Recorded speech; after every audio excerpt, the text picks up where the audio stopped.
Olá pessoal, sejam bem-vindos a esta aula de Geografia. Eu sou o professor Tiago e hoje vamos conversar sobre os conteúdos abordados entre as páginas 33 e 41 do seu livro didático. Então, para que este momento seja ainda mais proveitoso, pegue seu material e fique atento às nossas observações. Você lembra do que tratamos na aula anterior? Vou te ajudar. Nela falamos sobre cartografia, o surgimento do mapa, sistemas de orientação, pontos cardeais, pontos colaterais, GPS. Lembrou? Pois bem, hoje vamos continuar e ampliar o conhecimento sobre localização espacial. Vamos lá? Todos nós temos um endereço, o lugar onde fica a nossa casa. Para aqueles que trabalham, como eu e o seu professor, o lugar onde fica o seu trabalho e assim por diante. O meu trabalho, por exemplo, fica no Brasil, mais precisamente no estado do Paraná, na cidade de Curitiba, no bairro Seminário, na rua Major Heitor Guimarães, número 174. Se vocês quiserem enviar uma carta ou presente para mim, é para este endereço que vocês vão encaminhar. Ou seja, esta é a minha localização. Note que em todas as informações sobre o meu endereço são coordenadas para que você me encontre. Mas como faríamos se tivéssemos que localizar alguém ou alguma coisa no meio do oceano? Ou no meio de uma floresta? Ou lá no meio do gelo na região da Antártica? Nestes lugares não existem referências como rua ou número de endereço. É por isso que foram criadas coordenadas geográficas, constituídas por linhas imaginárias que cobrem a superfície do planeta. Ao se cruzarem, as linhas denominadas paralelos e meridianos formam pontos, e é neste ponto que fornece a coordenada com sua localização no planeta. Vamos ver alguns detalhes dessas linhas imaginárias? O sistema de coordenadas geográficas é formado por linhas horizontais, denominadas paralelo, que indicam a latitude, e linhas verticais, chamadas de meridianos, que indicam a longitude. Então anote aí para não esquecer. Paralelos indicam latitude e meridianos indicam longitude. Como já falamos, o cruzamento destas linhas imaginárias sobre a superfície do planeta originam pontos. Estes vários pontos formam uma rede e sua localização é dada em graus. Já vou explicar detalhadamente isso, mas aproveito para recomendar que você acesse o RA contido na página 33 do seu livro didático. Note que na animação que é possível selecionar as linhas horizontais, paralelos, e as linhas verticais, meridianos. Os paralelos medem a latitude e recebem esse nome porque são linhas imaginárias paralelas à linha do Equador, que tem latitude medindo 0 grau. Os valores atribuídos às linhas paralelas variam de 0 a 90, para o norte ou para o sul, considerando o plano do Equador. É isso que você pode observar na ilustração do seu livro na página 34. Quanto mais próximo da linha do Equador, mais baixa é a latitude. Por outro lado, quanto mais próximo dos polos, norte ou sul, maior e mais alta é a latitude. Não se esqueça e anote aí. A linha do Equador divide a Terra em dois hemisférios, hemisfério norte ou setentrional e o hemisfério sul ou meridional. Aproveite para inserir essa informação no seu mapa do planisfério, hemisfério norte, hemisfério sul, na página 34 do seu livro. Entendermos que as baixas latitudes são próximas à linha do Equador e que as altas latitudes são próximas aos polos é fundamental para compreendermos como se distribuem as zonas térmicas na Terra. Os raios solares que atingem a superfície do nosso planeta chegam com intensidades diferentes de acordo com a latitude. Quanto mais próxima do Equador, a incidência é mais direta e intensa. Quanto maior a latitude, menor a intensidade. É por isso que os polos sul e norte são as regiões mais frias do planeta. Observe com atenção e leia as informações contidas na figura Zonas Térmicas da Terra, localizada na página 35. Aproveite também e acrescente o nome dos trópicos e o nome dos círculos polares. Se você tiver dúvida, retome a página 33 do livro e observe a ilustração com as principais linhas que formam a rede de coordenadas. Retomando, portanto, são 3 os tipos de zonas térmicas de acordo com a latitude que se encontram. A zona térmica intertropical, localizada entre o Trópico de Capricórnio e o Trópico de Câncer. As zonas temperadas, situadas entre os trópicos e os círculos polares. e as zonas polares, situadas dentro dos círculos polares. Repare que ao me referir às zonas temperadas e polares, falei no plural, justamente porque há uma zona temperada no hemisfério sul e outra no hemisfério norte. Assim como existe uma zona polar no hemisfério sul, denominada Antártica, e no hemisfério norte, denominada Ártico. Os meridianos são arcos verticais que ligam os polos geográficos, formando um ângulo perpendicular com os paralelos.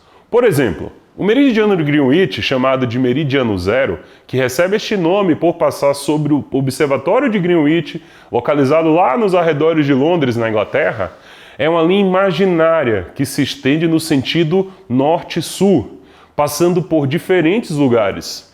A ilustração contida na página 36 do seu material didático vai te ajudar a entender que são estes arcos de meridiano.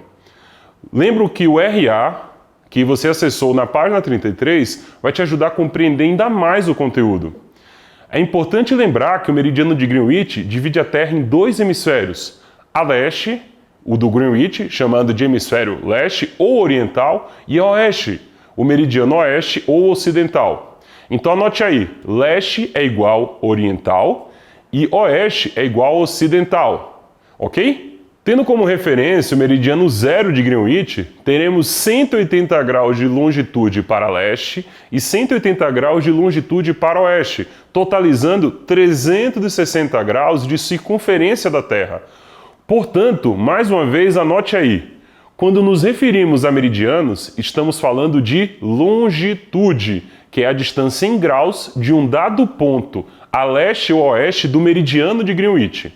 Por exemplo, estou em Curitiba, que fica a 49 graus de longitude a oeste de Greenwich e a 25 graus de latitude sul.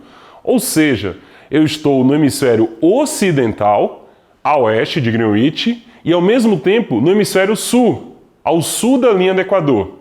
E você, sabe quais as coordenadas da sua cidade? Pesquise aí. Esta atividade está sugerida na página 37 do seu material. Não se esqueça de responder as outras questões solicitadas. Aproveite e tente descobrir as coordenadas geográficas de outra cidade que você tenha curiosidade de conhecer. Eu tenho curiosidade de conhecer Tóquio, que fica do outro lado do mundo, lá no Japão. Depois vou pesquisar as coordenadas dessa cidade, que será a sede das próximas Olimpíadas, que por acaso foi adiado para 2021. Agora que você já compreendeu o que são paralelos e meridianos, sabe que estas são as linhas imaginárias que se cruzam, cobrindo todo o nosso planeta, é hora de praticar. Localize a página 54 do seu material didático de Geografia e faça as atividades 4, 5 e 6. Para preencher a tabela de atividade número 5, você deve consultar o mapa contido na atividade número 6. Pessoal, muita atenção agora para a última parte desta videoaula. Vamos falar sobre o sistema de fuso horários. A primeira coisa que você deve lembrar para entender fuso horários é que a Terra gira. Ou seja, o nosso planeta está girando no sentido anti-horário, em torno do seu próprio eixo. Quando a gente diz anti-horário, está se referindo ao sentido contrário que giram os ponteiros do relógio. Se você tiver dúvidas, pegue um relógio de ponteiro e veja como funciona. E se tiver um globo em casa, sugiro que faça a seguinte experiência. Coloque o relógio sobre a mesa e ao lado do globo. Veja para que lado estão girando os ponteiros do relógio. Pois bem, a Terra gira no sentido contrário. Pronto! Agora você já entendeu por que eu disse que a Terra gira no sentido anti-horário. Eu falei que a Terra gira em torno do seu próprio eixo. Mas diz aí, você lembra qual é o nome deste movimento da Terra? Acertou quem disse movimento de rotação. Pois bem, devido ao seu formato esférico, enquanto o Sol está aparecendo em um dado lugar do planeta, um em outro, ele está se pondo. Na prática, funciona assim. Enquanto o Sol está nascendo lá no Japão, por exemplo, aqui no Brasil ele está se impondo. Ou seja, enquanto o Japão está amanhecendo, aqui está anoitecendo. Portanto, enquanto lá são 6 da manhã, aqui são 18 horas, ou seja, 6 da tarde, e vice-versa. Vamos entender por que isso acontece? Você lembra que eu falei que os meridianos formam arcos no sentido norte e sul? E que a partir do meridiano de Greenwich, temos 180 graus para leste e 180 graus para oeste, correspondendo a 360 graus da circunferência da Terra. Você também lembra que o dia tem 24 horas, certo? Pois bem, se a gente fizer uma conta simples, dividindo 360 graus por 24, chegaremos ao seguinte resultado. Cada 15 graus da circunferência do planeta corresponde a uma hora diferente do dia. A ilustração na página 38 do seu livro didático vai te ajudar a compreender como isso ocorre. Observe que um fuso horário corresponde a uma faixa imaginária equivalente a 15 graus de longitude. Como já mencionei anteriormente, o movimento da Terra ocorre em um sentido anti-horário, ou seja, a Terra gira do oeste para o leste. Isto explica porque o Sol vai aparecer primeiro para uma alagoana que vive em Maceió, localizada no litoral, na parte mais leste do nosso território, na comparação com outra brasileira que vive no Rio Branco, no Acre, localizada a oeste do nosso país. Enquanto a alagoana já está praticando sua caminhada matinal na orla da praia da Ponta Verde, no mesmo momento, a outra brasileira que vive no Rio Branco, no Acre, ainda está dormindo, pois lá o dia ainda não amanheceu. Vamos entender por que isso acontece? Maceió, Alagoas, está localizada a 35 graus de longitude oeste, enquanto o Rio Branco está a 67 graus no mesmo hemisfério ocidental. Portanto, a distância em graus entre as duas capitais brasileiras é de 32 graus. Lembrando, se cada faixa de 15 graus de longitude corresponde a uma hora diferente do dia, então a diferença horária que separa as duas cidades é de pouco mais de 2 horas. Portanto, se a alagoana estiver pontualmente às 6 horas da manhã praticando sua caminhada, que hora seria em Rio Branco no mesmo momento? Pense um pouco. Acertou quem disse que seria 4 horas da manhã. Fácil, não é? Neste exemplo prático, você notou que a leste acrescentam-se horas e a oeste reduz-se. Quero que você compreenda ainda mais por meio desse exemplo e para relembrar o que estudamos sobre orientação, faça a seguinte prática. Pegue uma rosa dos ventos e posicione sobre Maceió, Alagoas. Observe que Rio Branco, no Acre, está a oeste de Maceió. Enquanto lá ainda são 4 da manhã, em Maceió já são 6 horas. Ou seja, para o sentido oeste, reduz-se as horas. Agora, vamos mudar a referência. Coloque a rosa dos ventos em Rio Branco. Nessa cidade são 4 da manhã. Observe que Maceió está a leste de Rio Branco. Nestes casos, acrescentam-se horas. Então, é por isso que em Maceió, no mesmo momento, são 6 horas da manhã. Entender esses conceitos é muito importante para que você compreenda a distribuição dos fusos horários no país e no mundo. No passado, cada país adotava o próprio sistema de horas, definido o meridiano que passava em seu território como referência para o estabelecimento dos fusos horários. No entanto, isso trazia dificuldades e causava muita confusão na medida que os meios de comunicação e transportes evoluíam e as trocas comerciais e financeiras se ampliavam cada vez mais. Estas dificuldades fizeram com que os países sentissem a necessidade de organizar um sistema para facilitar a vida das pessoas na comunicação, no transportes e nas trocas comerciais e financeiras. A definição de um sistema internacional que padronizou a hora mundial ocorreu em 1984, em uma conferência em Washington, nos Estados Unidos, com representantes de muitos países. Nessa conferência, que contou com um representante do Brasil, foram definidos o meridiano principal e a referência para a hora mundial, Greenwich, e o antimeridiano, localizadas exatamente aos 180 graus do meridiano zero, a linha que define a mudança da data na Terra, também chamada de linha internacional da data. Quando esta linha é atravessada no sentido leste para oeste, aumenta um dia no calendário, ocorrendo o oposto quando se atravessa no sentido contrário. Observe como este sistema funciona analisando o mapa da página 2 do seu material de apoio. É muito importante lembrar que em países muito extensos no sentido longitudinal, ou seja, que se estende de leste para oeste, como é o caso do Brasil, não é possível adotar um único fuso horário para todo o território. Isso também acontece em outros países extensos, como Estados Unidos, China, Índia, Rússia, Austrália.